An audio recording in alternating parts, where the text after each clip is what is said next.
आज हम एक बेहद दिलचस्प विषय पर चर्चा करने वाले हैं। इसका शीर्षक है निजी जीवन साझा स्थान। हमारे पास जो स्रोत है वो जीवन को 3 हिस्सों में देखता है, व्यक्तिगत, निजी और सार्वजनिक।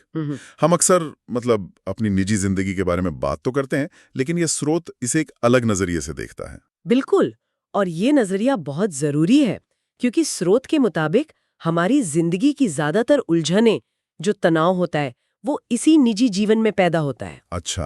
हाँ, ये वो जगह है जहाँ हम अपनी जिंदगी दूसरों के साथ बांटते हैं, हमारा परिवार, हमारे पार्टनर, बच्चे, और यहीं उम्मीदें सबसे ज्यादा टकराती हैं। तो आज हम यही समझने की कोशिश करेंगे कि ये स्रोत निजी जीवन को इतना मुश्किल क्यों मानता है और क्या इससे निपटने के कुछ बेहतर तरीके भी बताता है। मुझे लगता है कि ये चर्चा कई लोगों के लिए बहुत काम की हो सकती है। यकीनन। और इस पूरी बातचीत में 2 शब्द बार बार आएंगे, सहानुभूति और नैतिकता। इस विश्लेषण के मुताबिक ये सिर्फ भारी भरकम शब्द नहीं है, बल्कि वो धागे हैं जिनसे निजी जीवन का ताना बाना बुना जाता है। चलिए इस विचार की गहराई में उतरते हैं। तो सबसे पहले यही समझते हैं। ये दिलचस्प है कि स्रोत व्यक्तिगत और निजी जीवन को अलग अलग देखता है। ज्यादातर लोग तो इन दोनों को एक ही समझते होंगे। हाँ, आमतौर पे तो यही होता है। तो क्या ये सिर्फ शब्दों का खेल है या इसका कोई गहरा मतलब है? ये एक बहुत ही बुनियादी और जरूरी सवाल है। देखिए, स्रोत के मुताबिक ये सिर्फ शब्दों का खेल नहीं है, दोनों में एक मौलिक अंतर है। अच्छा। व्यक्तिगत जीवन यानी आपकी पर्सनल लाइफ वो दायरा है जो सिर्फ आपका है, जिस पर आपका पूरा नियंत्रण है। आपके विचार, आपके सपने, आपकी आदतें, वो डायरी जो आप किसी को नहीं पढ़ाते, ये सब आपका व्यक्तिगत जीवन है। ठीक है, ये तो समझ आया। मतलब ये मेरी अपनी दुनिया है।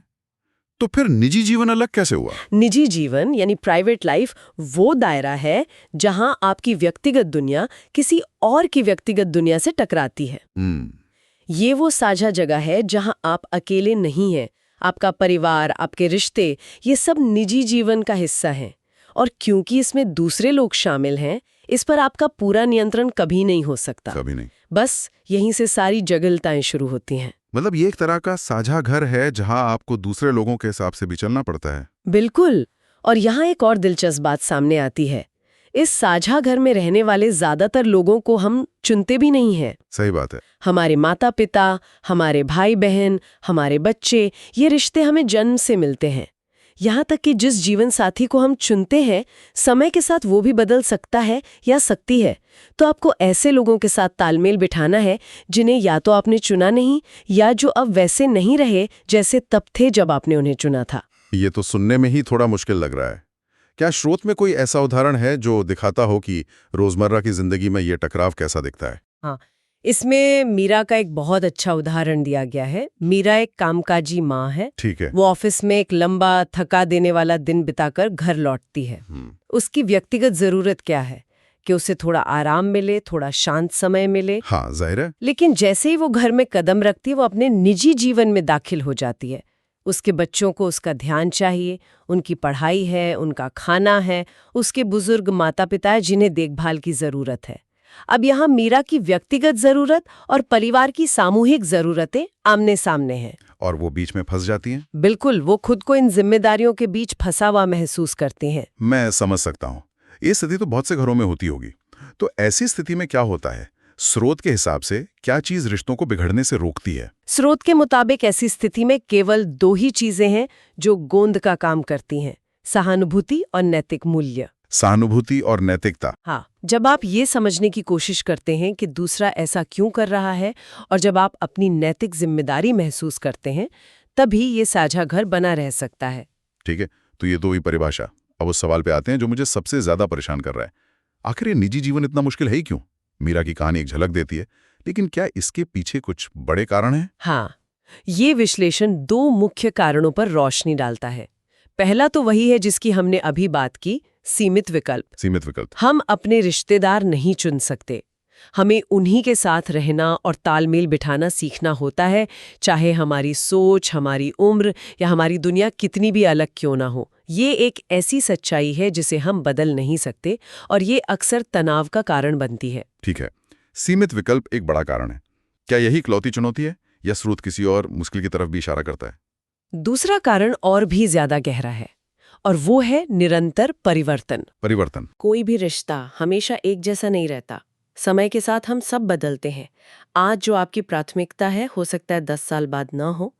जब एक ही परिवार के लोग अलग-अलग रफ्तार से या अलग-अलग दिशाओं में बदलने लगते हैं तो उनकी उम्मीदें टकराने लगती हैं। कल तक जो बात ठीक लगती थी आज वही झगड़े की वजह बन सकती है। इसे थोड़ा और समझाएंगी। ये व्यक्तिगत आकांक्षाओं और पारिवारिक अपेक्षाओं के टकराव जैसा लगता है। आपने बिल्कुल सही पकड़ा।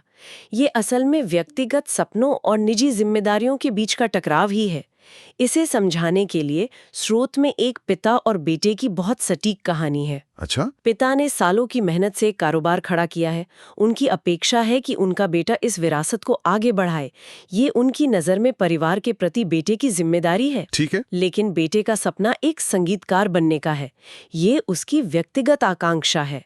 अब यहाँ पिता की उम्मीद और बेटे के सपने के बीच सीधा टकराव है। और इस कहानी में कोई भी गलत नहीं है। पिता अपने नजरिए से सही है और बेटा अपने नजरिए से। ये तो एक ऐसी स्थिति है जहां से निकलना बहुत मुश्किल लगता है। बिल्कुल। ऐसा लगता है कि किसी एक को तो हारना ही पड़ेगा। क्या स्रोत इससे बाहर निकलने का कोई रास्ता सुझाता है या किसी एक को हमेशा समझौता ही करना पड़ता है? यही इस विश्लेषण का सबसे अहम हिस्सा है। स्रोत कहता है कि लक्ष्य किसी को हराना या जिताना नहीं है, बल्कि संतुलन खोजना है। संतुलन? हाँ, और इसके लिए वह कुछ व्यवहारिक उपाय या कह सकते हैं कि टूल्स सुझाता है, जिनका इस्तेमाल करके ऐसे टकरावों को बेहतर तरीके से संभाला जा सकता है। इसमें 5 मुख्य सुझाव दिए गए हैं। ठीक है, तो वो 5 टूल्स क्या हैं? पहला है खुलकर संवाद करें। ये सुनने में बहुत आसान लगता है पर असल में सबसे मुश्किल है। हाँ, ये तो है। हमारी सबसे बड़ी गलती ये होती है कि हम मान लेते हैं कि सामने वाला क्या सोच रहा है। ये सुझाव कहता है कि अनुमान मत लगाइए, पूछिए, बात कीजिए। दूसरा है सीमाएं निर्धारित करें। निजी जीवन का मतलब ये नहीं है कि आपका व्यक्तिगत जीवन खत्म हो जाए। हर किसी को अपने लिए थोड़ी जगह और समय चाहिए। एक दूसरे की सीमाओं का सम्मान करना रिश्तों को घुटन से बचाता है। रुकिए, ये सीमाओं वाला मुद्दा, क्या ये थोड़ा स्वार्थी नहीं है? खासकर भारतीय परिवारों में, जहां हम की भावना मैं से ज्यादा महत्वपूर्ण मानी जाती है। सीमाएं तय करने को तो लोग आसानी से गलत समझ सकते हैं। ये बहुत अच्छा सवाल है और लेखक इस बात को समझता है। यहाँ सीमाओं का मतलब दरवाजा बंद कर लेना नहीं है, बल्कि सम्मान करना है। अच्छा। जैसे अगर कोई काम से थक कर आया है तो उसे 15 मिनट अकेले देना उसकी सीमा का सम्मान करना है। इसका मतलब ये नहीं है कि वो परिवार से प्यार नहीं करता। ये रिश्ते को लंबे समय तक स्वस्थ रखने के लिए जरूरी है। ठीक है। अब तीसरे सुझाव पर आते हैं, जो है सहानुभूति को प्राथमिकता दें। यानी खुद को दूसरे की जगह रखकर देखने की कोशिश करें। सहानुभूति का मतलब हमेशा सहमत होना नहीं है, लेकिन ये समझने का पहला कदम जरूर है। ठीक है, और बाकी के 2 सुझाव? चौथा है लेन देन का हिसाब ना रखें। रिश्ते कोई व्यापार नहीं होते। मैंने तुम्हारे लिए ये किया था तो अब तुम मेरे लिए ये करो, ये सोच। हाँ, ये तो रिश्तों में जहर घोल देती है। बिल्कुल। और 5वां और सबसे शक्तिशाली सुझाव है मैं वाले वाक्यों का प्रयोग करें। यानी किसी पर आरोप लगाने के बजाय ये बताएं कि आपको कैसा महसूस हो रहा है। ये मैं वाले वाक्यों वाला सुझाव सुनने में थोड़ा मनोवैज्ञानिक तकनीक जैसा लगता है। क्या ये सच में एक गर्मागर्म बहस के बीच काम करता है? जैसे तुम हमेशा देर से आते हो कहने की जगह जब तुम देर से आते हो तो मुझे चिंता होती है। क्या इससे वाकई कोई फर्क पड़ता है? बहुत ज्यादा। मनोविज्ञान में इसे डिफेंसिवनेस कम करना कहते हैं। जब आप कहते हैं तुमने ये किया तो सामने वाले का दिमाग तुरंत अपनी रक्षा करने लगता है, आपकी बात सुनने के बजाय। लड़ाई शुरू हो जाती है। हाँ, बातचीत एक लड़ाई बन जाती है। लेकिन जब आप कहते हैं मुझे ऐसा महसूस होता है, तो आप उन पर हमला नहीं कर रहे होते, बल्कि उन्हें अपनी दुनिया में झांकने का न्योता दे रहे होते हैं। आप उन्हें समझने के लिए आमंत्रित करते हैं, लड़ने के लिए नहीं। चलिए मीरा के उदाहरण पे वापस चलते हैं। उसने इन सुझावों का इस्तेमाल कैसे किया होगा? स्रोत बताता है कि मीरा ने यही किया। उसने एक शाम अपने परिवार को दोष देने के बजाय सबको साथ बिठाया और मैं वाले वाक्य का इस्तेमाल किया। अच्छा, उसने क्या कहा? उसने कहा, जब मैं काम से लौटती हूँ तो मैं बहुत थकी हुई महसूस करती हूँ और घर के सारे काम देखकर मुझे बहुत तनाव होता है। क्या हम सब मिलकर घर के कामों की एक योजना बना सकते हैं ताकि किसी एक पर सारा बोझ ना पड़े? और इसका नतीजा क्या हुआ? नतीजा ये हुआ कि परिवार ने उसकी भावना को समझा, उसके हमले को नहीं। बच्चों ने छोटी छोटी जिम्मेदारियां उठाई, पति ने हाथ बटाना शुरू किया। एक ईमानदार बातचीत ने घर के माहौल को बदल दिया। वाह, बस एक बातचीत से? हाँ, उसने हमला नहीं किया, बस अपनी भावना व्यक्त की और मिलकर समाधान मांगा। ये संवाद और सहानुभूति वाली बातें तो बहुत शक्तिशाली हैं, लेकिन इस पूरी चर्चा में आपने शुरू में नैतिकता शब्द का भी जिक्र किया था। जी। ये सारे टूल्स तो भावनाओं और संवाद पर आधारित है, तो फिर निजी जीवन में नैतिकता की क्या भूमिका है? ये एक बहुत गहरा सवाल है।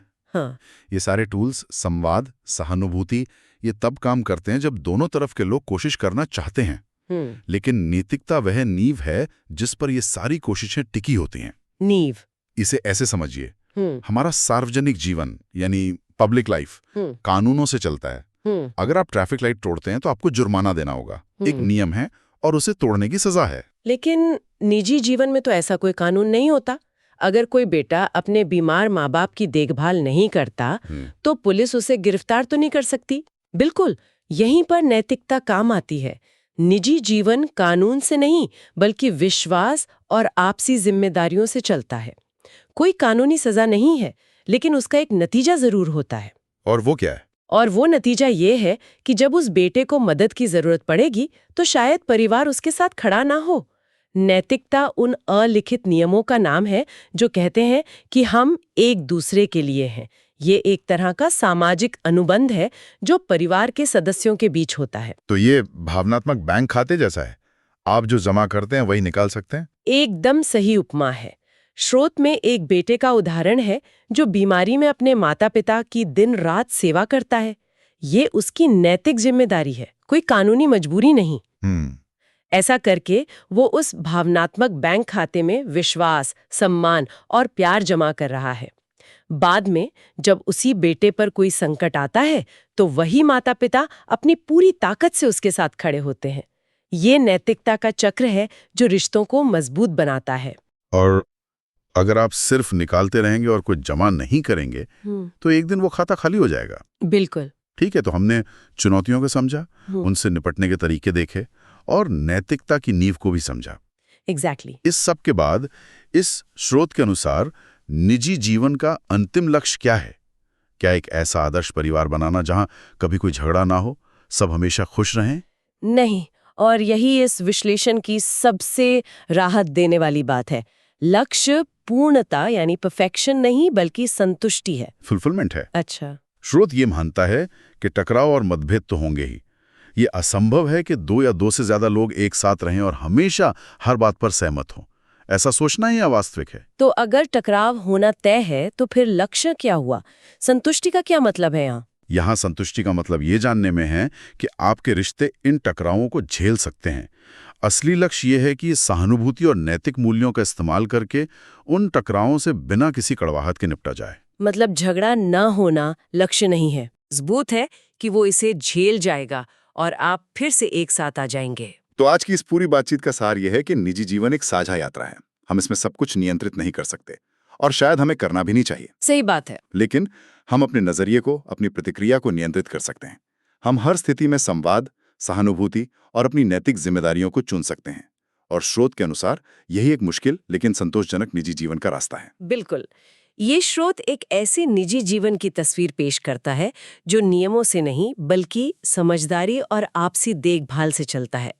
लेकिन यह हमें एक विचार के साथ छोड़ जाता है जिस पर आगे सोचा जा सकता है। वो क्या है? यह स्रोत हमें असहमति से निपटने के तरीके तो बताता है, पर तब क्या होता है जब एक ही परिवार के भीतर एक सदस्य के नैतिक मूल्य दूसरे के मूल्यों से बिल्कुल विपरीत हो, जब बात सिर्फ देर से आने की ना हो बल्कि ईमानदारी या धोखे जैसी बुनियादी चीजों पर हो। ये एक मुश्किल सवाल है। स्रोत हमें टकराव के लिए उपकरण तो देता है, लेकिन मूल्यों के इस गहरे मतभेद का क्या? ये एक ऐसा सवाल है जिसकी पड़ताल शायद आगे की जा सकती है।